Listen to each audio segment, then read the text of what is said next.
నమ్మకమైన నా ప్రభు నిన్ను నే స్తుతింతును, నిన్ను నే స్తుతింతును. నమ్మకమైన నా ప్రభు ఎన్నో సార్లు నీ కృపన్ విడచియుంటినో ప్రభు, విడచియుంటినో ప్రభు. మన్ననతోడ నీదరిన్ చేర్చినన్ క్షమించితివి. నమ్మకమైన నా ప్రభు. ప్రార్థన చేసుకుందాం. మహాకృపా ప్రేమగల మా దగ్గర తండ్రి, నీ నామమునకు వేలాది స్తోత్రాలు. ఈ సమయంలో నీ బిడ్డలను మేమందరము తండ్రి ఆత్మతోనూ సత్యంతోనూ పాటల ద్వారా ప్రార్థన ద్వారా ఆరాధన చేయడానికి నువ్వు కృప చూపించినందుకు వందనాలు చేస్తున్నాను. అదే సమయంలో సండే స్కూల్ మినిస్ట్రీలో, యూత్ మినిస్ట్రీలో కూడా నీవే సహాయం చేసినందుకు వందనాలు. ఈ సమయంలో నీ సేవకుని బోరుగా వాడుకొని నీ యొక్క వాక్యాన్ని వెల్లడపరచండి. ప్రతి ఒక్కరి హృదయ ద్వారాలు తెరవండి తండ్రి. నీ వాక్యం నాటబడి ఫలించులాగా సహాయం దయచేయమని, నీవే మా మధ్యలో ఉండమని మా ప్రభువు యేసుక్రీస్తు ద్వారా మనతో వేడుకొనిచున్నాము తండ్రి, ఆమేన్. ఇందాక ఆరాధనా వాక్యాన్ని మనం ఏం ధ్యానం చేసామంటే విలాప వాక్యములు 3వ అధ్యాయం 23వ వచనాన్ని ధ్యానం చేసాం. విలాప వాక్యములు 3వ అధ్యాయం 23వ వచనం. అందులో ఏమనుందంటే, అనుదినము నూతనముగా ఆయనకు వాత్సల్యత పుట్టుచున్నది, నువ్వు ఎంతైనా నమ్మదగిన వాడువు అనే విషయాన్ని జ్ఞాపకం చేశాం. నువ్వు ఎంతైనా నమ్మదగిన వాడువు అనే దాంట్లో 3 విషయాలు జ్ఞాపకం చేశాం. దేవుడు నమ్మదగిన వాడు కాబట్టి మనం ప్రధాన పాప అయిన సౌలు పోలిలే కనికరం చూపించి ఆయన రక్షించుకుని ఆయన బిడ్డగా మార్చుకున్నాడు. ఈ రోజున నిన్ను నన్ను కూడా మన మీద జాలిపడి ఆయన రక్షించుకుని ఆయన బిడ్డగా మార్చుకోవడానికి ఇష్టపడేవాడిగా ఉన్నాడు. ఆయన ఎంతైనా నమ్మదగిన వాడు కాబట్టి పౌలు పైన కనికరపడి బలపరిచిన వ్యక్తిగా ఆయన ఉన్నాడు. ఈ రోజున నిన్ను నన్ను కూడా ప్రతి విషయంలో బలహీన సమయములో నీ బలము ప్రసాదించుమా, జీవనదిని నా హృదయములో ప్రవహింపచేయుమయ్యా. కాబట్టి రెండో విషయంగా పౌలుపై కనకరబడి బలపరిచిన వ్యక్తిగా ఉన్నాడు. ఈరోజు నిన్ను నన్ను కూడా బలపరిచేవాడుగా ఉన్నాడు. మూడోది ఏంటంటే, పౌలుపై కనికరపడి శ్రమంతటిలో ఆదరించిన వ్యక్తిగా ఆయన ఉన్నాడు. కాబట్టి ఈ రోజున నిన్ను నన్ను కూడా కృంగిపోయిన స్థితిలో, హృదయ వేదన భారంతో ఉన్న స్థితిలో ఆయన ఆదరించి ధైర్యపరిచేవాడిగా ఉన్నాడు. అది ఆరాధన వాక్యాన్ని ధ్యానం చేశాం. ఇప్పుడు ఇదే వాక్యంలో మొదటి సెంటెన్స్ ఏంటంటే, అనుదినము నూతనముగా ఆయనకు వాత్సల్యత పుట్టుచున్నది. అనుదినము అంటే డైలీ, ఎవ్రీడే, ప్రతి దినము, అనుదినము ఆయనకి మన మీద వాత్సల్యత పుట్టుచున్నదంట. మనుషులైతే ఒకరోజు ప్రేమగా ఉంటే ఒకరోజు దెబ్బలాడుకుంటూ ఉంటారు కదండి. ఒకరోజు ముఖం ఎడముఖం పెడముఖం పెట్టుకుంటూ ఉంటారు. నేను టీవీ న్యూస్ వచ్చి స్క్రోలింగ్ వచ్చిందండి, వైజాగ్లో అట అత్తా కోడలు చాలా అన్యోన్యంగా ఉన్నారంటే అసలు ఎక్కడ చిన్న డిస్టర్బెన్స్ లేదు. అసలు ఈ రోజుల్లో అలా ఉండడం చాలా గొప్పతనమే. చుట్టుపక్కల వాళ్ళందరూ కూడా బాగా చెప్తున్నారట. కానీ కోడలు అత్తగారిని పెట్రోల్ వేసి అందించేసిందండి. ఎందుకు తెలుసా కారణం? చాలా ప్రేమగా ఉండి చంటి పిల్లల్లాగా ఆడుకుంటూ ఉంటారండి అత్త కోడలో, ఎక్కడ చిన్న డిస్టర్బెన్స్ లేదు. మరి వయసు పెరుగుతూ ఉంది కదా అత్తగారికి, మరి ఎందుకురో మరి ఆవిడ మరి వయసు పెరిగే కొద్ది అలవాట్లు పద్ధతులు మారుతాయి కదా, అలాగా చేదస్తం పెరిగి ఇవి నీ కొంచెం సతాయిస్తుందండి. సతాయించడం అంటే ఏంటంటే విసిగించుట. పెద్దవాళ్ళు విసిగిస్తూ ఉంటారు కదా మాటల ద్వారా. ఆ విసిగింపుడు ఈ యవనంలో అంటే మీ మిడిల్ ఏజ్లో ఉన్న ఈవిడికి ఇంక భరించలేకపోతుంది. భరించలేనంతగా విసిగింపుని తట్టుకోలేక ఏమేం చేసిందంటే, ఈవిడ ఎలాగైనా తొలగిస్తే స్వేచ్ఛగా హాయిగా కావాల్సినప్పుడు పడుకోవచ్చు, కావాల్సినప్పుడు టీవీ చూడొచ్చు, కావాల్సినప్పుడు తిండి పెట్టచ్చు. ఈవిడికి అన్ని బాగా చూసుకుంటున్నా సరే ఈవిడ విసిగిపెట్టి చెవిలో జోరీగలాగా అని భరించలేనంతగా విసిగింపుకి బరైపోయి ఆఖరికి ఏం చేసిందంటే దొంగ పోలీసు ఆట ఆడుకుందాం అన్నదండి అత్తగారితో. అంటే ఎంత నమ్మేసిందండి చిన్నపిల్లలు ఆడుకునే ఆట. అసలు ఏ అత్తగారితో కోడలు దొంగ పోలీసు ఆట ఈ రోజుల్లో ఆడుతున్నారండి. ముంగీస పాములాగా ఉంటున్నారు కదా. అలా ఆడుకునేంత స్వేచ్ఛ ఉందంటే చాలా అన్యోన్యంగా ఉన్నట్టే కదా.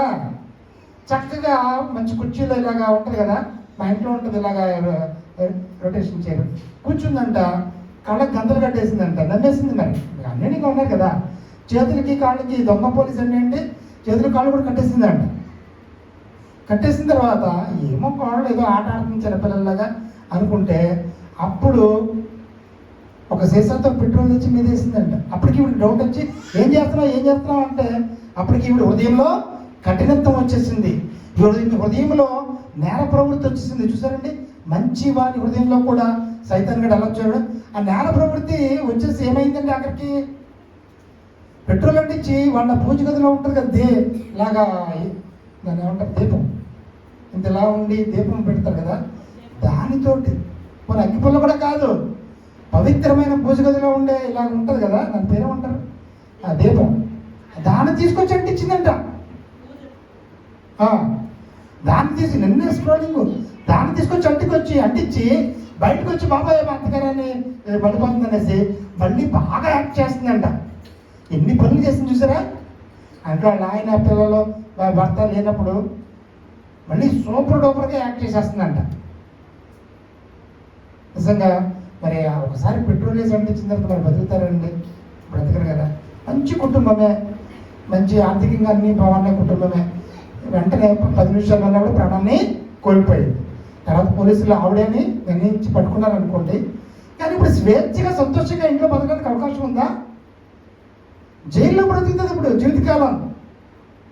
జైల్లో తిండి లేక, దోమల మధ్య ఫ్యాన్ లేక జీవితకాలం వల్ల జైల్లో బతుకుతుందని ఆవిడ అనుకుందా? కనీసం ఆ మాత్రం ఇంటి దిగానే ఉండాలి కదా. ఈ రోజుల్లో నువ్వు కూడా నిత్య నరకానికి వెళ్ళిపోతావు, నిత్య జీవానికి వెళ్ళకుండా నిత్య నరకానికి వెళ్ళిపోతావని పదే దేవుని వాక్యం చదివిస్తున్నప్పుడు దాన్ని లెక్కలేంతనకుండా ఒక క్షణికావేశంలో అప్పుడు దాకా ఆవిడ చూపించిన ప్రేమ, ఆవిడ చూపించిన అన్ని మర్చిపోయి ఆవిడలో సైతాన్ని దూరి ఒక నేర ప్రవృత్తితో ఒకలాంటి స్వేచ్ఛ కోసం సంతోషం చేసిన దాంతో ఆవిడ సంతోషంగా బ్రతకడం పోయి జైల్లో బ్రతుకుతుంది. చూసారండి, ఒక సెకండ్ వచ్చేసిన తప్పది. కానీ దాన్ని చూసిన తర్వాత నాకు చాలా ఆశ్చర్యం అనిపించింది. అనుదినము వారు ఒకరికైనా ప్రేమ కలిగి ఉన్నారు కదా, అనుదినము వాత్సల్యత చూపించుకుంటున్నారు కదా. భార్యాభర్తలు చూపించుకోవడంలో ఒక అర్థం ఉంది, అత్త కూడా అనుదినము వాత్సల్యత చూపించుకుంటున్నారు కదా. కానీ ఆ మోసకరమైన వాత్సల్యం సైతానుగాడు ఈ విధంగా మార్చేస్తాడు. ఈరోజు అనేకమైన యంగ్ భార్యాభర్తల్లో ఒకరినొకరు అనుమానంతో కానీ ఇంకో కారణంతో కానీ ఒకరినొకరు చంపించుకునే పరిస్థితుల్లోకి ఎందుకు వచ్చారంటే, టీవీ న్యూస్ అంతా అయ్యే ఎందుకు వచ్చారంటే ఈ వాత్సల్యత అనేది అనుదినము ఉన్నట్ల. ఒకరోజు ప్రేమ ఉంటే ఒకరోజు ఫైటింగ్ ఉంటుంది. కాబట్టి అటువంటిది పరిస్థితి కాకుండా దేవుడు అయితే ఏం చేస్తాడంటే అనుదినము నూతనముగా ఆయనకు వాత్సల్యత పుట్టుచున్నది. నూతనముగా నిన్న ప్రేమ ఈరోజు కొంచెం తగ్గడం, ఈరోజు ప్రేమ రేపు కొంచెం తగ్గడం, 1 year అయ్యేటికి అసలు మ్యారేజ్ అయినా చేసుకోకపోవడం, ఇలాంటివి కాదు. అనుదినము నూతనముగా వాత్సల్యం పుట్టుచున్నదంట. కాబట్టి అనుదినము కూడా అనుదినము మనం ఏ విధంగా ఉండాలో దేవుడి వాక్యం చూడండి. యెహెజ్కేలు 46:13, యెహెజ్కేలు 46:13లో పేజీ నెంబర్ చెప్పండి. యెహెజ్కేలు 46:13 ఎవరన్నా తీసిన వారు పేజీ నెంబర్ చెప్పండి. 728 పేజ్. యెహెజ్కేలు 46:13. మరియు ప్రతిదినము నిర్దోషమైన ఏడాది మగ గొర్రె పిల్లను దహన బలిగా అర్పింపవలను, అనుదినము ఉదయమున దానిని అర్పింపవలను, మరియు అనుదినము ఉదయమున దానితో నైవేద్యము చేయవలను. సరే, మరియు ప్రతి దినము నిర్దోషమైన ఏడాది గొర్రె పిల్లను దహన బలిగా అర్పింపవలను, అనుదినము. ఈ రోజున మనం ఏం ధ్యానం చేస్తున్నామండి? అనుదినము ఆయనకు వాత్సల్యత పుట్టుచున్నది నూతనముగా. అనుదినము ఏం జరుగుతుందో డైలీ రొటీన్ ఎలా ఉంది నీకు? అనుదినము ఆయన వాత్సల్యత పుట్టుచున్నది. ఇక్కడ అనుదినము ఉదయమున దానితో నైవేద్యము చేయవలను. ఎందుకు చెయ్యాలి నైవేద్యము అంటే, నీ పాపాలన్నీ క్షమించబడి పవిత్రపరచబడ్డానికి దేవుడి దగ్గర దహన బలులు ఇస్తూ ఉండేవారు పాత నిబంధన గ్రంథంలో. దేవుని ఇచ్చారట, మగ గొర్రె పిల్లను దహన బలిగా అర్పింపవలను, అనుదినము ఉదయమున దాన్ని అర్పింపవలను, మరియు అనుదినము ఉదయమున దానితో నైవేద్యం చేయవలను. అనుదినము ఎందుకు చేయాలంటే ఆ దినమంతా నువ్వు చేసిన పాపంలో నుంచి పవిత్రపరచబడ్డానికి, పరిశుద్ధపరచబడ్డానికి నువ్వు ఆ దానబలి నైవేద్యంగా అర్పించాలి. మరి ఈ రోజున మనం దానబలి అర్పించడానికి అవకాశం ఉందా? లేదు కదా. ఎందుకు అర్పించక్కర్లేదంటే ఆ దేవుని కుమారుడైన యేసయ్యే గొర్రె పిల్లగా నీ కొరకు నా కొరకు దహన బలిగా శిలువపై మరణించాడు. ఆయన నీ కొరకు నా కొరకు శిలువు పైన దానబలిగా గొర్రె పిల్లగా ఆయన దానబలిగా అర్పించబడ్డాడు. ఆయన అర్పించబడినప్పుడు నువ్వు నీ హృదయంలో అంగీకరించబడితే నువ్వు రక్షింపబడతావు. అనుదినము ఆయన నీ కోసం దానబలిగా అర్పించబడే విషయాన్ని ఉదయమనే నువ్వు జ్ఞాపకం చేసుకోవాలి. అనుదినము నువ్వు జ్ఞాపకం చేసుకుంటున్నావా? ఉదయకాలం అయ్యో నా కొరకు యేసయ్య దానబలిగా శిలువ మీద అర్పించబడి ఆయన శిలువ మరణానికి అప్పగించబడ్డాడు, నా కోసం నన్ను పవిత్రపరచబడ్డానికి ఆయన అర్పించాడని నువ్వు ఉదయకాలం లేవగానే ప్రార్థన అనుభవంలో నువ్వు ఆయన దహన బలిగా అర్పించబడిన దాన్ని నువ్వు జ్ఞాపకం చేసుకుని ప్రార్థన చేసుకోవడం ద్వారా పవిత్రపరచబడిన అనుభవంలోకి రావాలి. అనుదినము అటువంటి ప్రార్థన చేసుకుంటున్నావా?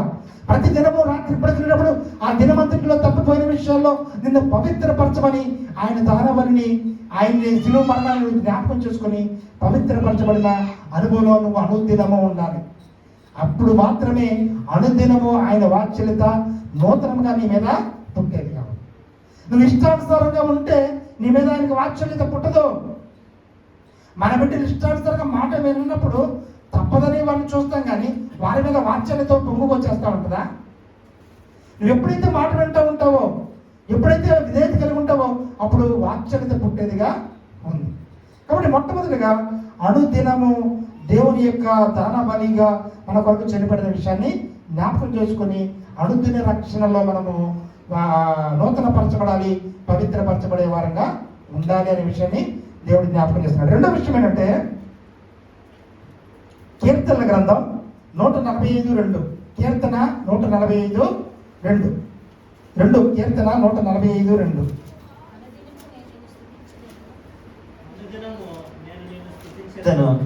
నిత్యము నీ నామమును స్తుతించెదను.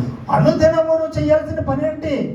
అనుదినము నీకు ఆయన వాత్సల్యం చూపుతున్నాడు కాబట్టి నువ్వు అనుదినమును చేయాల్సిన పని ఏంటి? ఇందాకేం చేస్తావు? అనుదినము ప్రభువా నా పాపాన్ని క్షమించి పవిత్రపరచు, నువ్వు నా కొరకు చనిపోయావని నీ రక్షణ అనుదిన రక్షణలో ప్రార్థన చేసుకుంటున్నావు. రెండవదిగా 145:2 ఏముందంటే అనుదినము దేవుని స్తుతించేవాడిగా ఉండాలి. నువ్వు ప్రతిదినము దేవుని పాటల ద్వారా స్తుతించేవాడిగా ఉన్నావా? కొంతమంది బాత్రూమ్ సింగర్స్ ఉంటారు. బాత్రూమ్కి వెళ్ళేటోడికి మంచి పాటలు వచ్చేస్తూ ఉంటాయి. ఇప్పుడు ఎవరు ఉన్నారో లేదు నాకు తెలియదు, కానీ బాత్రూమ్కి వెళ్ళినప్పుడు పాడుతుందండి బ్రదరా అంటే మంచి చక్కగా పాటలు దేవుని స్తుతించుకుంటూ అంటారు, తప్పలేదు. కానీ ఇంట్లో కూడా మనం అనుదినము నువ్వు ఏ పని చేసుకుంటున్నా నోటికి పని ఏముండదు కదా. నువ్వు ఏ పని చేసుకుంటున్నా దేవుని పాటలు పాడుకుంటూ ఉండొచ్చు కదా. దేవుని అనుదినమును స్తుతించుకుంటూ ఉండాలి. అంట్లు తోముకుంటూ స్తుతించుకోవచ్చు, బట్టలు స్తుతించుకోవచ్చు, వంట పని చేసుకుంటూ కూడా దేవుని కోయిల్లా స్తుతించుకుంటూ ఉండాలి. నిజంగా దేవుని పాటలు స్తుతిస్తుంటే నీకు ఆ పని శ్రమ తెలీదు. ఆ పనిలో నీకు మనసు తేలికగా ఉంటుంది. నీ పని శ్రమ భారం తెలీదు. చెమట కారుతున్నా నీకు తెలియదు కదా దాని కష్టం. చక్కగా అందుకనే చాలామంది పనులు చేస్తున్నప్పుడు ఇవి పంట పొలం పనులు చేస్తున్నప్పుడు అందరూ గ్రూప్ సాంగులు పాడుకుంటా పొలం పనులు చేస్తూ ఉంటారు.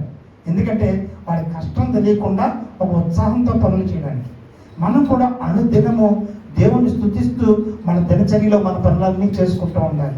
అనుదినము దేవుని స్తుతించాలి. నాకు పాట రాదు, పాట మర్చిపోయానంటే నీకు ఎంతవరకు గుర్తుంటే అంతవరకు పాడే. నీకు ఏ పాట పడినా చెడ్డవద్దే అది పాడే. నీకు చూన్ రాదా, నీకు వచ్చిన చూన్లో ఆ పక్కో పాట పాడేసుకో. నువ్వు ఎలా పాడినా నీకు ప్రాబ్లం లేదు, కానీ అందులో పదాలన్నీ దేవుని కనపరిచే పదాలు అవన్నీ. ఆ పదాలు రాసిన వారంతా దేవుని యొక్క గొప్పతనాన్ని, దేవుని నామాలన్నింటినీ అందులో కూర్పుగా మరి పాటలు రాశారు. కాబట్టి నువ్వు అనుదినము దేవుని స్తుతించేవాడుగా ఉండాలి. వాకింగ్ చేసుకుంటా కూడా దేవుని స్తుతించవచ్చు. నువ్వేం చేసుకుంటారో స్తుతించవచ్చు. నలుగురు ముందు నీ సిగ్గు అనిపిస్తే నీ హృదయంలో నువ్వు స్తుతించుకుంటూ ఉండొచ్చు. ఏమా అమూల్య, ఎప్పుడైనా ఆయనతో మాట్లాడటం మానేసాం అనుకో గంట, అప్పుడు నువ్వేం చేయాలి? మాట్లాడడానికి పాటల ద్వారా కూడా మాట్లాడచ్చు. పాట పాడుతున్నావు అనుకో, మాట్లాడే పాట ఇదివరకు పాత సినిమాలు ఏమంటండి, పాత పాటలన్నీ ఇదో గంట నిలబడిపోయి పాడేస్తాడు, ఆదో గంట నిలబడి అంతా పక్కన నిలబడే పాటలు పాడేసుకుంటూ ఉంటారు పద్యాల్లో. అంటే వారి ప్రేమను పాట రూపంలో వ్యక్తపరుస్తూ ఉంటారు. మాట్లాడడానికి కుదరినప్పుడు పాటల ద్వారా పాడుకుంటుంటే అవతల మనసు కలిపి. సంగీతానికి బండ రాళ్ళు కూడా పగిలిపోతాయి అంటారు కదా, బండ హృదయాలు కూడా మనం పాట పాడుతూ ఉంటే అప్పుడు వారి మనసు, అంటే మనం చెప్పలేని మన భావాన్ని వ్యక్తపరచని పాటల ద్వారా పాడుతున్నప్పుడు ఏమవుతాయండి, వారిలో కూడా సంతోషం నింపబడుతుంది, నవ్వు వస్తుంది. అక్కడ మరి ఆ గొడవ వాతావరణం పోయి చక్కని ఆహ్లాదకరమైన వాతావరణం వచ్చేస్తాం. ఇలాంటి టెక్నిక్స్ అన్నీ మనమే చేస్తూ ఉండాలి. నేను అప్పుడప్పుడు పాటలు పాడుతూ ఉంటాను భాస్కర్ గారి దగ్గరే. అంటే మనసులోని భావాన్ని అలా వ్యక్తపరుస్తూ ఉంటాను. అంటే ఏంటంటే కోపంగా ఉన్నప్పుడు మనం తిరిగి మాట్లాడామనుకోండి, మళ్ళీ మాట రెట్టింపు అయిపోతుంది అనేసి నా మట్టుకు నేను పాట పాడుకుంటూ ఉంటాను. అవతల నా మీద గొడవ పడడానికి సంబంధం లేదు. ఆ పాటలో నా భావాలన్నీ చెప్తూ ఉంటాను. టెక్నిక్ అన్నమాట. చూసారండి, యుద్ధం చెయ్యం కానీ దేవుని పాటల ద్వారా వారి మనసును కరిగిస్తూ ఉంటాం. ఇప్పుడు లేజర్ ట్రీట్మెంట్ వచ్చిందంటే చూసారా, కత్తి పెట్టకుండా లోపల ట్రీట్మెంట్ ఇచ్చేస్తున్నారు. కాబట్టి దేవుని పాటల ద్వారా సంతోషకరమైన కుటుంబ వాతావరణాన్ని, ఆత్మీయ వాతావరణాన్ని, ఆహ్లాదకరమైన వాతావరణాన్ని ఏర్పాటు చేసుకోవాలి. కాబట్టి అది చాలా సంతోషకరమైనది. దేవుని అనుదినము స్తుతించాలి. పక్షులు స్తుతిస్తున్నాయి, మనం కూడా దేవుని రూపంలో ఉన్న ఆయన బిడ్డలుగా స్తుతించాలో వద్దా? డిఫరెంట్గా స్తుతించాలి. చార్లెస్ గారు, నాకు పాట రాదు అనుకోకూడదు. మనం ఏదో ఒకటి పాడేస్తూ ఉండడమే. అర్థమైందండి? దేవుని గురించి మీకు ఏది తెలుస్తుంది, ఒక కూని రాగంలాగా పాడేస్తూ ఉండడమే. అప్పుడు అలా పాడితే దేవుడు ఎంతో సంతోషించేవాడిగా ఉన్నాడు. రెండోది, అనుదినము దేవుని స్తుతించాలి. మూడోది ఏంటంటే లోకాసు వార్త 11:3. లోకాసు వార్త 11:3. లోకా 11:3 తీయడమ్మా. లోకాసు వార్త 11:3. లోకాసు వార్త 11:3. మాకు కావలసిన అనుదినాహారము దినదినము మాకు దయచేయము. అనుదిన ఆహారము నేడు మాకు దయచేయము. పరలోక ప్రాంతంలో ఏం చదువుతున్నాం అండి? అనుదిన ఆహారము. ఏ రోజున్నా ఒక రోజు టిఫిన్, మధ్యాహ్నం భోజనం, రాత్రి భోజనం లేకపోతే మన బండి నడుస్తుంది అండి? నడవ. ఒక మనిషి ఈ లోకంలో బ్రతకడానికి ఇంత కావాలా అన్నట్టు ఉంటుంది. ఇంట్లో వంట ఇవన్నీ లేవనుకోండి, హోటల్లోనే తినాలనుకోండి, టిఫిన్కి 50 రూపాయలు, భోజనానికి 150 రూపాయలు, సాయంకాలం భోజనానికి లేకపోతే భోజనాలు మానేశారు కాబట్టి ఏదో టిఫిన్లు తింటున్నారు కాబట్టి అదొక 70 రూపాయలు. అంటే 300 లేకపోతే ఒక రోజు బతకలేమన్నమాట. 300 రూపాయలు లేకపోతే ఈ రోజు నువ్వు బతికించుకోలేకపోతున్నావు. 300 పెట్టుబడి పెట్టాలి. మరి పక్షులకి, చీమలకి ఎవడో 300 రూపాయలు పెట్టుబడి పెడుతున్నాడు? పెట్టట్లేదే. ఎన్ని సమస్త జీవరాశులు ఉన్నాయండి, వాటికి ఏ పెట్టుబడి లేదు, బతికేస్తున్నాయి. ఏం చదువు గోళ లేదు. పిల్లలకి చదువు చదువు చదువు, అసలు వాటికి ఏ గోళ లేదు. అనుదిన ఆహారము దేవుడు మనకి దయచేయమని ప్రార్థన చేస్తున్నాం. మరి ఆత్మీయ కోణంలో చూస్తే వాక్యం అనే ఆహారం మనం భుజించే వారంగా ఉండాలి.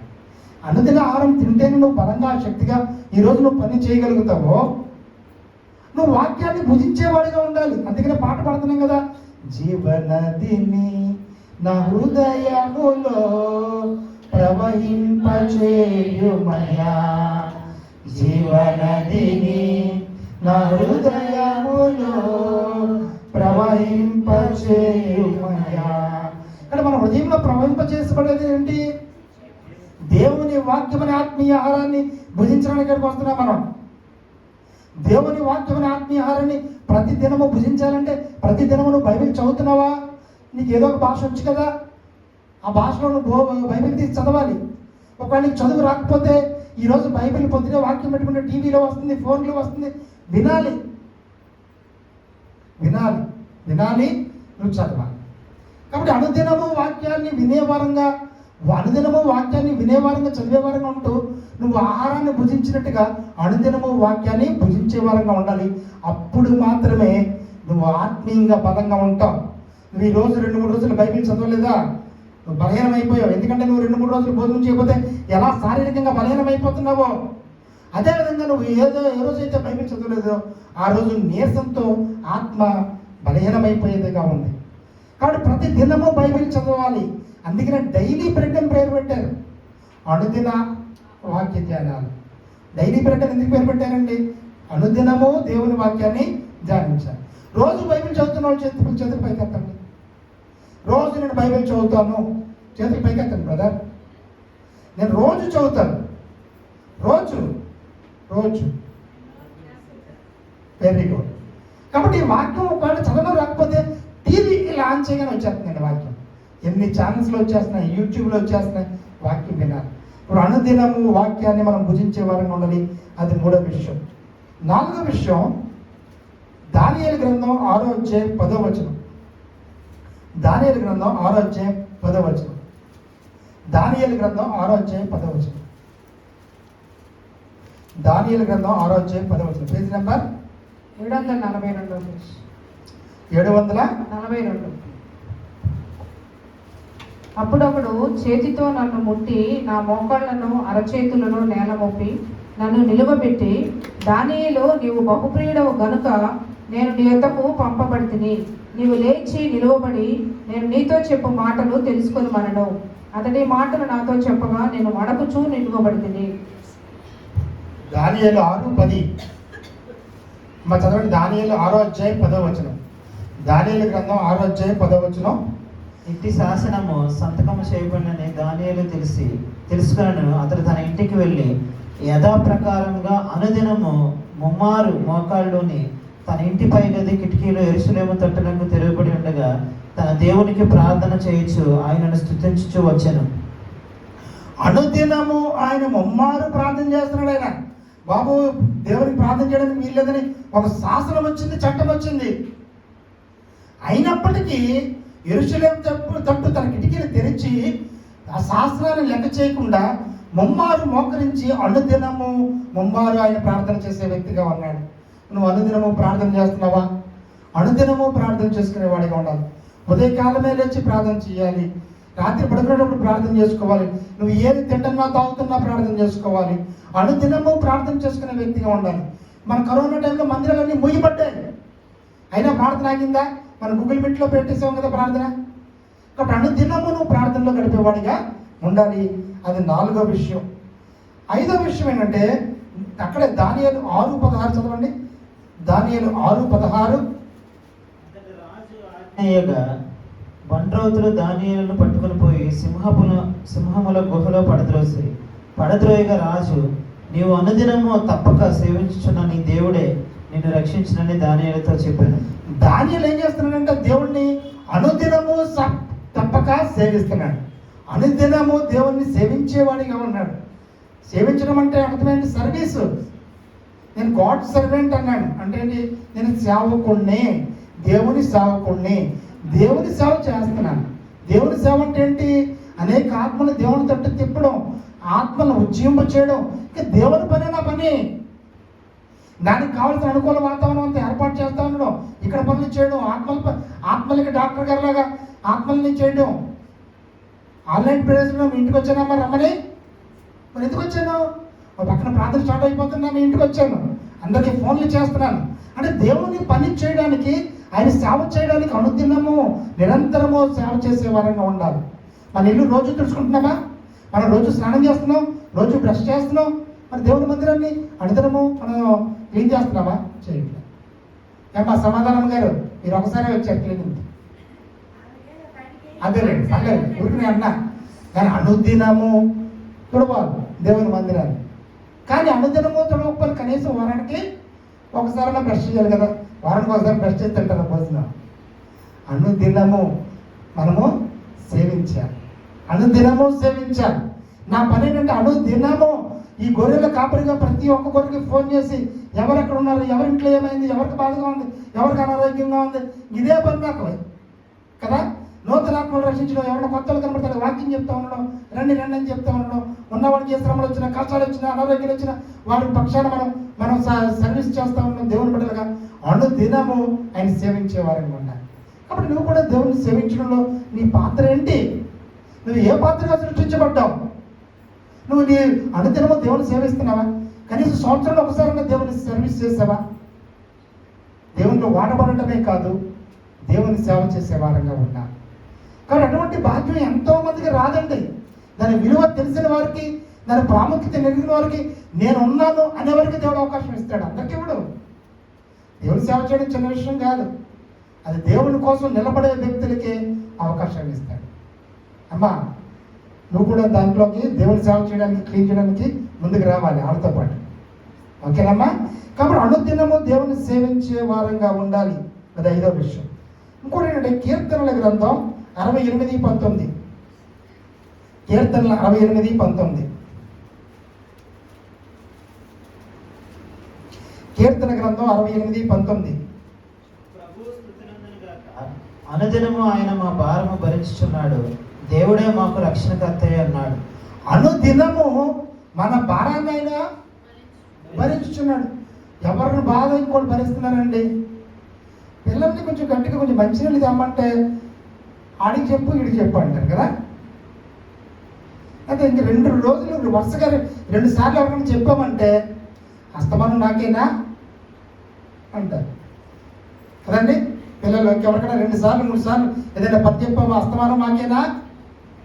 మీరు చేసుకోలేరా? వాళ్ళకి మాత్రం చిన్నప్పటి నుంచి అన్నీ కడిగి పెద్ద చేసినా అవన్నీ వచ్చిపోతారు. భోజనం చేస్తున్నప్పుడు వెళ్ళిపోతారు పిల్లలు. మరి అప్పుడు భోజనం ఆపేసి చేస్తున్నారా లేదా? మరి అవన్నీ గుర్తుంటాయి వాళ్ళకి. కొంచెం మంచినీళ్ళు పట్టడానికి లెక్కలేకపోతున్నాం అన్నట్టు అంటే కష్టమానం నాకేనా అంటారు. చూసారండి ఎలా ఉందో? కాబట్టి అనుదినము మన భారాన్ని మోస్తున్నాడట. ఎవరు మోస్తారు ఈ రోజుల్లో భారాన్ని? ఎవరి భారాన్ని ఎవరు మొయ్యలేకపోతున్నారు. మొయ్యలేకపోతున్నారు కాబట్టి తల్లిదండ్రులు వృద్ధాశ్రమాల్లోకి వెళ్ళిపోతున్నారు.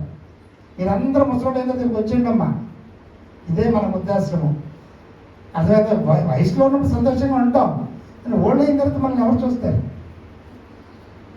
మళ్ళీ చిన్న పిల్లలు టీమ్ వస్తారు కదా, మనకి సర్వీస్ చేస్తారు. అందరూ ఓల్డ్ అయిన తర్వాత ఇక్కడ గ్యాదర్ అవడమే.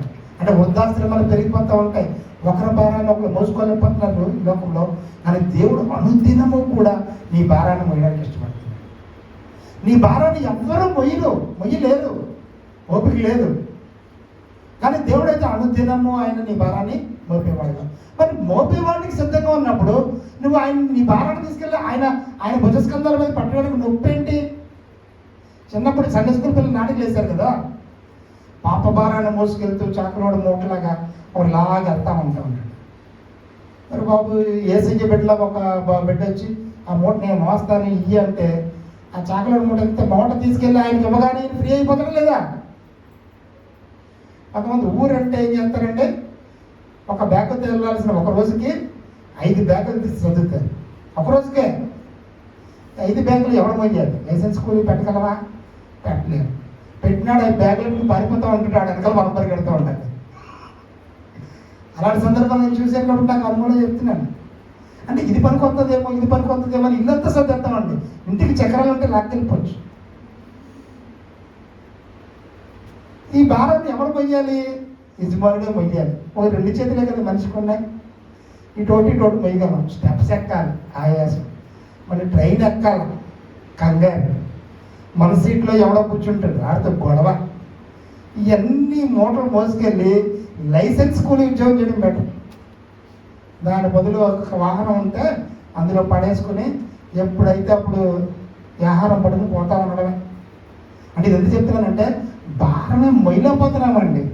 లోకంలో భారం మొయ్యలేకపోతున్నాం.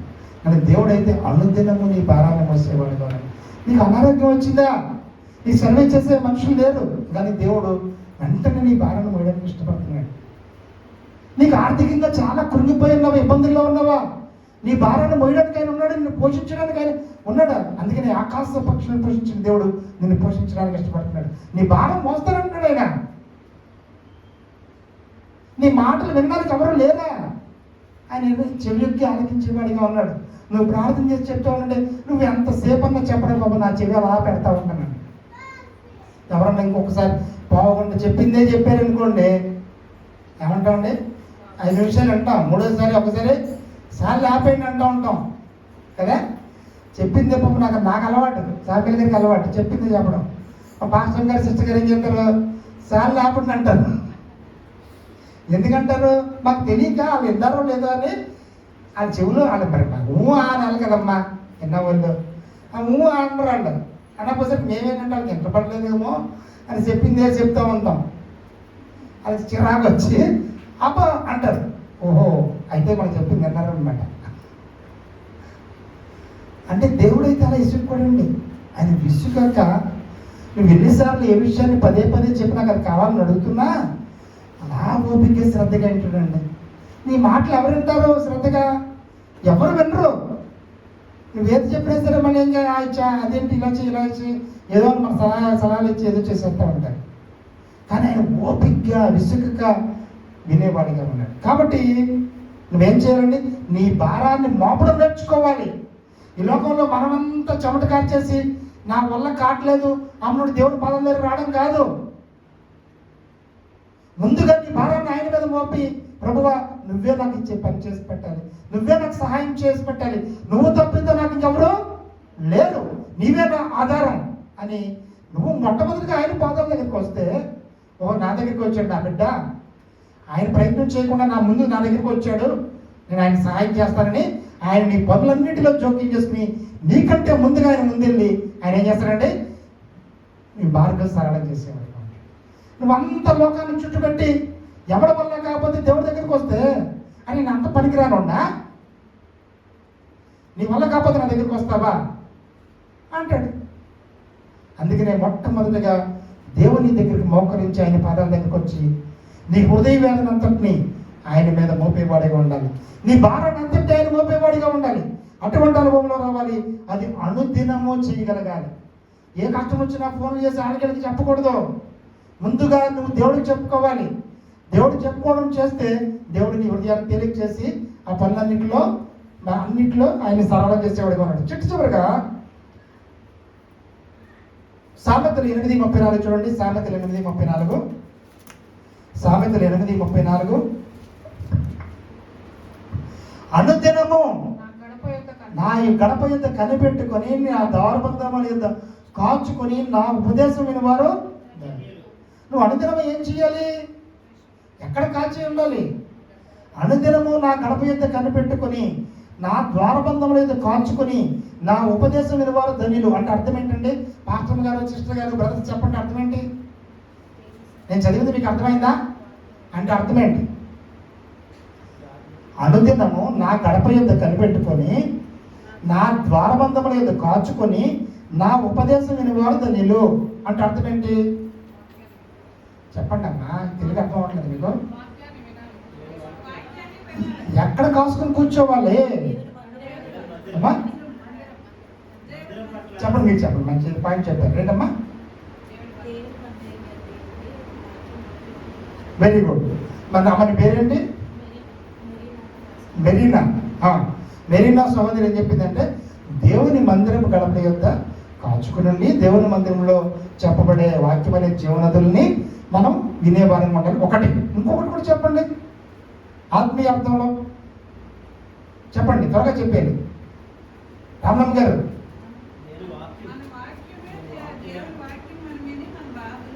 సరే.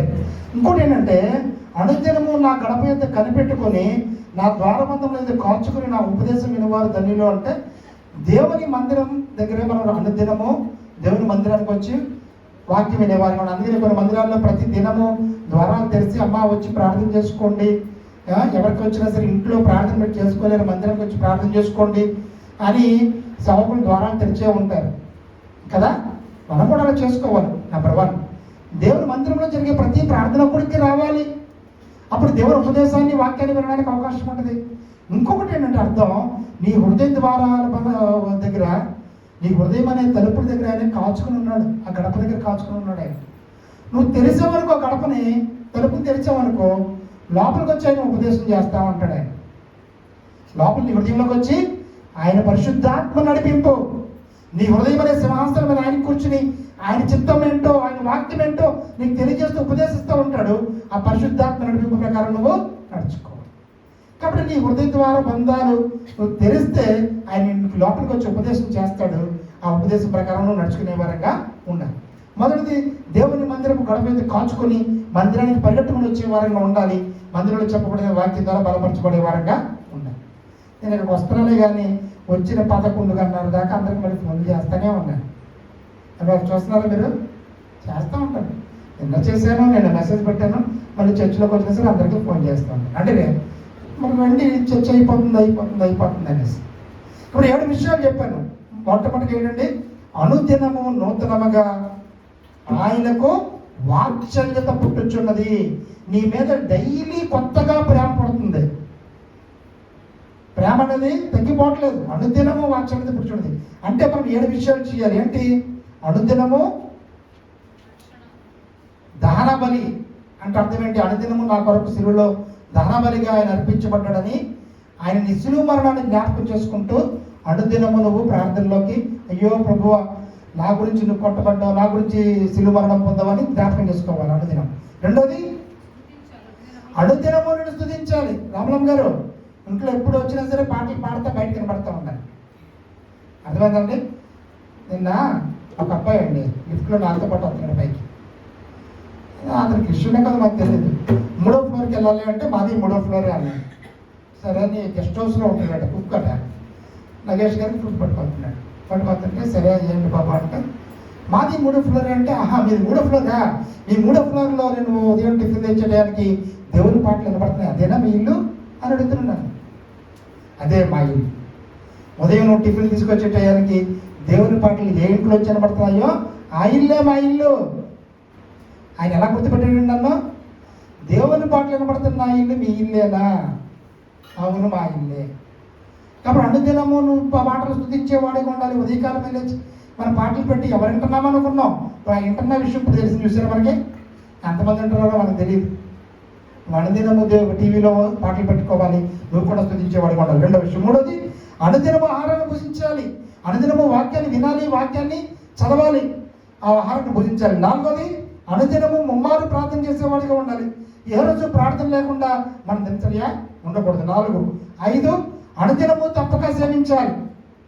మందిరంలో ఏమైనా పని ఉందేమో అని ప్రతి దినము మన ఇంట్లో పనులు మనం ఎలా తిరుగుతూ ఉంటామో అలాగే మందిరంలో ఏమైనా పని ఉందా అని పాస్టర్ గారికి ఫోన్ చేసి ఏదో పనిలోకి సరదాగా మందిరంలో ఒకసారి చూసి వెళ్ళిపోతూ ఉండాలి, ఏదో సహాయం చేస్తూ ఉండాలి. అనుదినము తప్పక సేవించే వారికి ఉండాలి. 5. 6, అనుదినము మన భారాన్ని దేవుని మీద మోపే వారంగా ఉండాలి. కాబట్టి మన భారాన్ని మోసే వ్యక్తి ఆయన ఉన్నాడు కాబట్టి నువ్వు తేలిగ్గా హాయిగా ఉండాలి.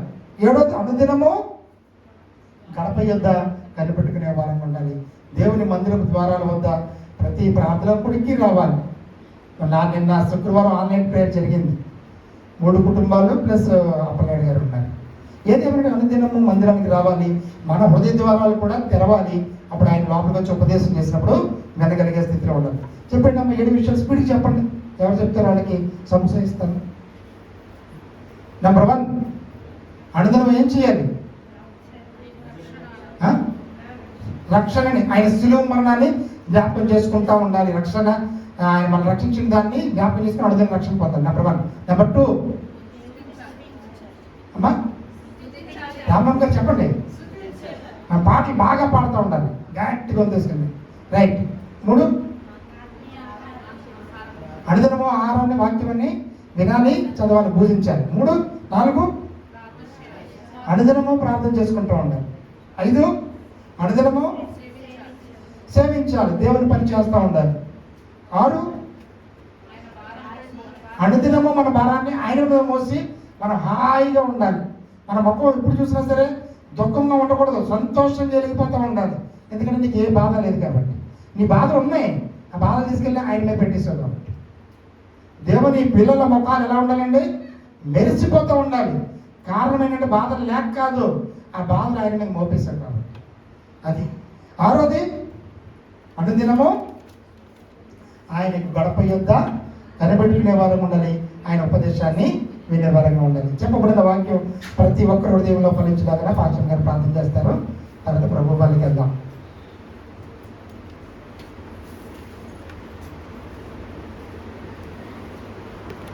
ఎంతసేపు నిలువ